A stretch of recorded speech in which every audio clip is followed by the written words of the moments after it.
안녕하세요. 깨알 역사 클래스입니다. 오늘은 자신의 나라를 그 지역 당대 최강국의 반열에 올려놓은 한 역사인물에 대해 알아보겠습니다.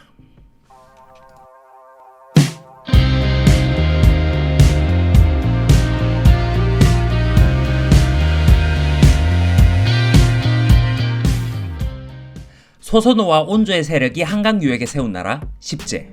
십제는 주변 부족 국가들을 흡수하면서 백제가 되어 성장했습니다.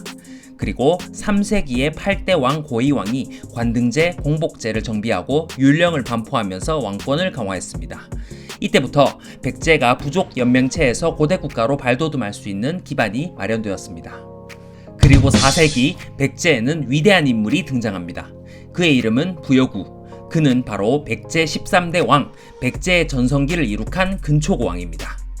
동성왕 이전까지의 백제 왕들은 대체로 왕의 이름이 그대로 왕호로 사용된 점으로 미루어 보아 구와 초고는 당시 이름을 표기하는 방법의 차이이며 사실 같은 이름으로 볼 수도 있을 것 같습니다.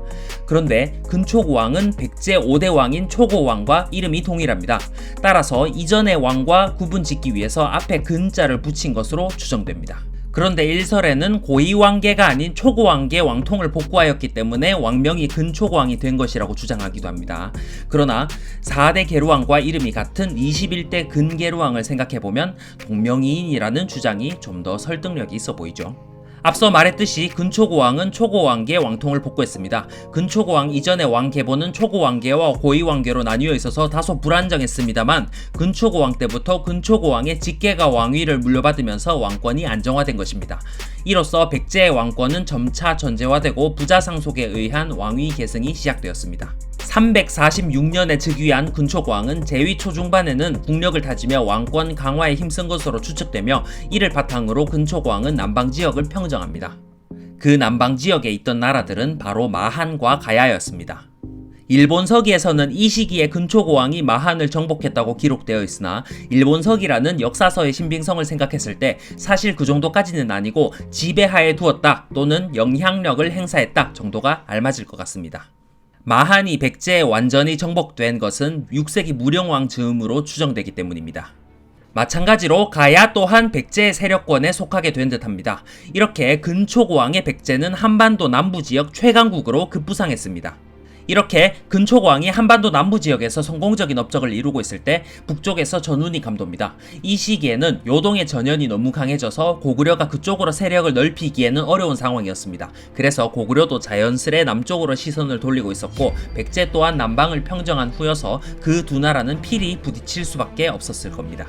그리고 369년 9월 고구려의 고국 원왕이 2만 군대를 이끌고 백제 치양성에 쳐들어왔습니다.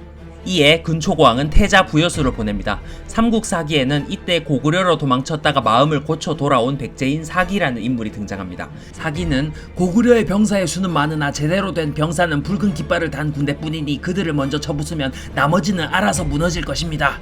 라는 군사 정보를 태자에게 알려주었습니다. 그 정보를 토대로 부여수는 진격하여 고구려군을 크게 무찌르고 5천여 명을 사로잡았습니다. 부여수는 퇴각하는 고구려군을 수곡성까지 쫓았지만 이때 장수 막고해가 도덕경의 구절 일부를 언급하였고 부여수는 추격을 중단하였다고 합니다. 그리고 2년 뒤 고구려의 고국 원왕이 또다시 군사를 보내 백제를 침공했습니다.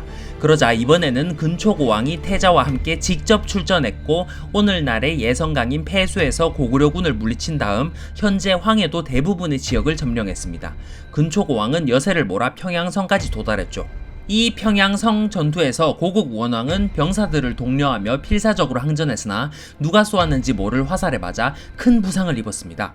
이후 백제군은 물러갔지만 고구려의 고국 원왕은 며칠 뒤 그 부상으로 사망하게 됩니다. 이 사건으로 인해 백제는 고구려의 철천지 원수가 되었습니다. 이후 372년 중국의 동진에 사신을 보내며 처음으로 백제라는 국호를 사용했습니다. 이전에 중국 역사서 기록에는 마한이 등장했었는데 이 시기를 기점으로 마한이 아닌 백제라는 국호가 사용되기 시작한 것입니다. 한때 마한의 소국 중 하나였던 백제는 이제 마한 전체를 대표하는 나라가 되었습니다. 또한 같은 해에 근초고왕은 유명한 칠지도를 외왕에게 선물하며 외국과 긴밀한 관계를 구축합니다. 이후 아직기, 왕인 등의 인물이 일본으로 건너가 한자와 책을 전하기도 했죠.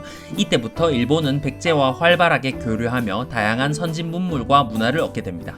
한편 백제의 전성기와 관련해서 백제가 요서 지역을 점령했다거나 산둥 반도에까지 진출했다거나 하는 여러 설들이 존재합니다. 하지만 대체적으로 이에 대한 문헌적인 근거가 희박하기 때문에 연구가 더 필요한 부분입니다. 실제로 어땠는지는 알 수 없지만 요서 지역이나 산둥 지역에 백제인이 왕래하거나 영향력을 행사했던 것 같다 정도로 정리하겠습니다. 어쨌든 근초고왕의 백제는 군사적으로도 문화적으로도 크게 융성했습니다. 그야말로 백제의 최전성기였죠. 그런데 근초고왕의 말년에 들면서부터는 다소 아쉬운 모습을 보이기도 했습니다. 근초고왕이 고구려에 힘쓰는 사이 신라가 서서히 강성해졌기 때문입니다. 일례로 백제의 독산성 성주가 300여 명을 이끌고 신라에 투항했는데 이에 근초고왕이 돌려주기를 요청했으나 신라의 뇌물마립간에게 거절당했죠.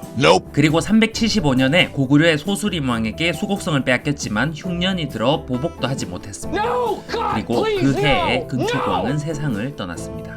근초고왕은 고구려의 광개토대왕, 신라의 진흥왕과 더불어 각 나라의 전성기 때의 왕으로 우리에게 잘 알려져 있습니다.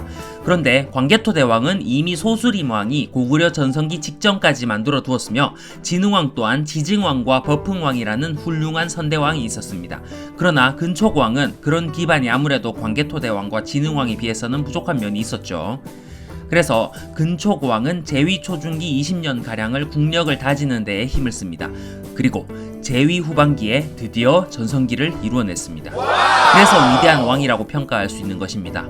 백제 최고의 군주라고 칭하는 데에 그 누구도 이견이 없을 것입니다. 그런데 그 백제 최고의 군주가 승하하기 1년 전 고구려의 국내성에서 한 아이가 태어납니다. 그의 이름은 호담덕. 세상에서 두 영웅은 그렇게 운명적으로 교차하며 역사는 흘러갑니다. 오늘은 문화강국 백제의 전성기를 이룩한 위대한 군주 근초고왕에 대해 알아보았습니다. 영상이 유익했다면 좋아요와 구독 부탁드리겠습니다. 끼어클이었습니다.